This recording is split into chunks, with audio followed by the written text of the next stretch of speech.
First of all praise is due to the Most High and His Son, Jesus Christ. All honor and glory be yours. Welcome to another episode of the Focus Daily Show. Today, we're going to get in a little bit more into this fusionist legislature. Once infiltrating both parties, the Democratic demonic government began to legislate certain laws to align the system, the minds, spirits, and soul of the people in accordance with their agenda. Today we're going to go through a couple of those acts that were ratified. Let's get to it. Hopefully everyone had a nice weekend. Now it's time to focus daily. You heard? All right. First off, we're going to speak about the act of the Printing Act of 1895. But I want to point out that gave the government complete control of all public printing throughout the land, including but not limited to the educational textbook system. So once again, we're going to go back into this Democratic handbook where they pretty much laid out their whole agenda, their whole mind state, including their racist ideologies and their racist mindset. Start right here. The legislature offered to let the public printing go to the lowest bidder. Edwards and Broughton made a bid. Stewart Brothers of Winston also made a bid. A committee of printers composed of J.C. Birdsong, who was examiner of the state printing on the part of the state of North Carolina, we're speaking of, J.H. Alford, who was foreman of the Biblical Recorder, and John Nichols, the former Republican member of Congress, after a careful examination, reported that the bid of Edwards and Broughton was $581.88 lower than that made by the Stewarts, and yet the contract was given to the Stewarts. So right here, what is being given is a little evidence pointing to how the educational system and the textbooks that were being printed were in the hands of this Virginia company or the Anglo-Saxon society. And it was from that point that they began to indoctrinate the minds of the youth, completely erasing where they came from, the laws of God, the decrees of God, and inserting demonic ideology, which led to the world we're living in today, where children no longer respect their parents. Children no longer honor anything except information being disseminated by the mass media that the following act incorporated and empowered. These words, you got to get them right. All right. Now we're going to go into the Printing Act. This is wikiwan.com.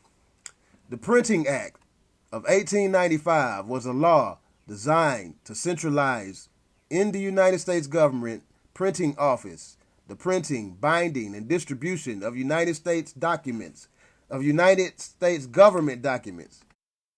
The Act reserved public printing and established the role of Federal Depository Library Program and the Government Printing Office in distributing government information. The Act also assigned leadership of the program to the Superintendent of Public Documents, who would be under control of the GOP. So, to make the complicated easy, The Printing Act of 1895 gave the Anglo-Saxon Society, the Virginia Company, the United States Company, complete control over the dissemination of information. And once again, which led to control of textbooks printing and any educational or informational sources allowed for public access. And it was at this point that the mass media was born. If you do a little research, look up Operation Mockingbird. This was the preliminary stages of that operation. But first they had to get legislature in place, which made it legal for them to do the things that they were attempting to do. Overthrowing the laws of the land, and more importantly, the laws of God. Okay, before we go any further, I have to state this once more. Although I speak about history on the Focus Daily Show, the main purpose of this show is to speak about the coming of the Lord. And by presenting this truth, it gives people an opportunity to come back home. It gives people an opportunity to turn away from their idolatry and their worshiping of false gods and return back to the sovereign Lord and his son, Jesus Christ. Okay? The McGuire Act of 1895. We're going to go through a couple of these acts, and then we're going to let y'all get out of here. The McGuire Act of 1895, enacted February 18th, 1895, is a United States federal statute that abolished the practice of imprisoning sailors who deserted from coastwise vessels. The act was sponsored by Representative James G. McGuire of San Francisco, California. Before the legislation, a right to leave the ship existed only for a seaman who correctly believed his life was in danger.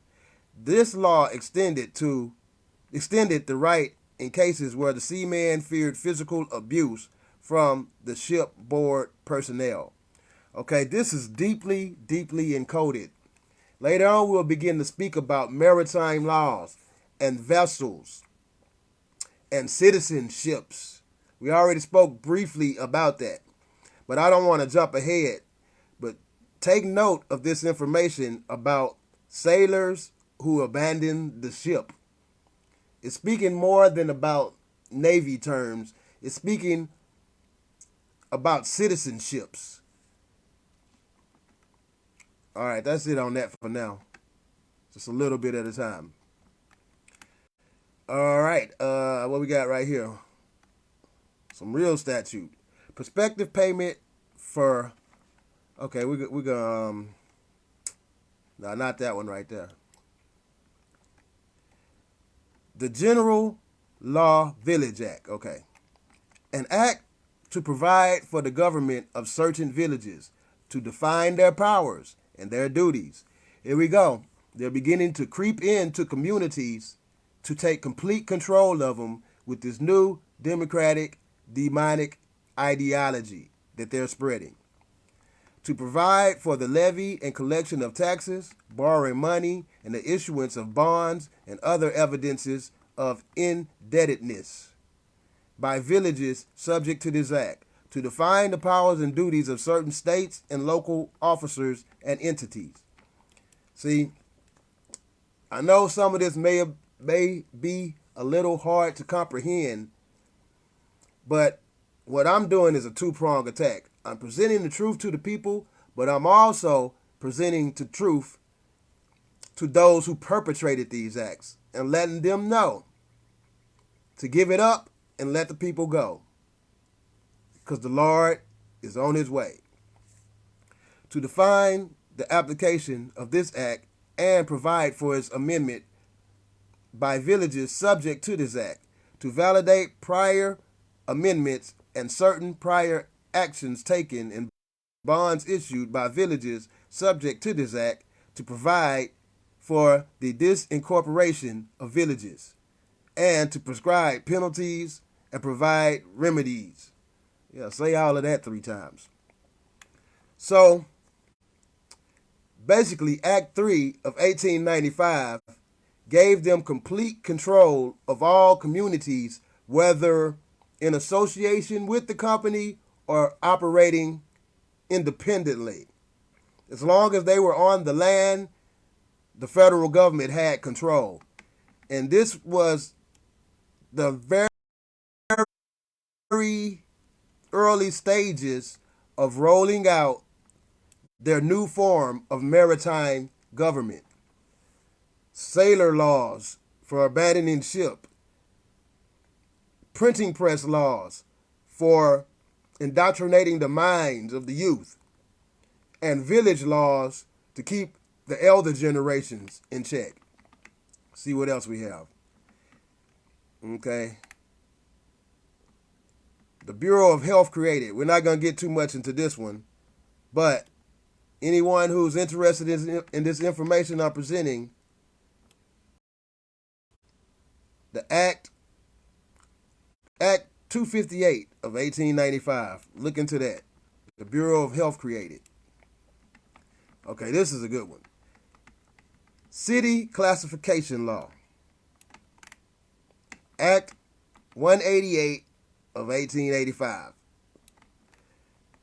Dividing the cities of this state into 3 classes which respect to their population in designating the mode of ascertaining and changing the classification thereof in accordance within. Section 1. Be it enacted that for the purpose of legislating, regulating the municipal affairs, the exercise of certain corporate powers, and having respect to the number, character, powers, and duties of certain officers thereof, the cities now in existence and those hereafter created in this Commonwealth shall be divided into 4 classes. Those containing a population of 1 million to over shall constitute the first class. Those containing a population of 250,000 and under 1 million shall be constituted the second class. Those containing a population of 80,000 and under 250,000, and which by ordinance, elect to be a city of the second class, shall constitute the second class A. Those containing a population under 250,000 and which have not elected to become a city of the second class A shall constitute the third class. See, what this legislation is introducing is the color of law. Soon they will begin to reclassify the people under colors rather than indigenous states. You know, white, black, red, yellow, brown. But first, they had to institute legislation for classification. This gets a little deep and a little intricate, but it is my job to make it as simple as possible for the people, to help them understand basically where the people went wrong so we can come back home.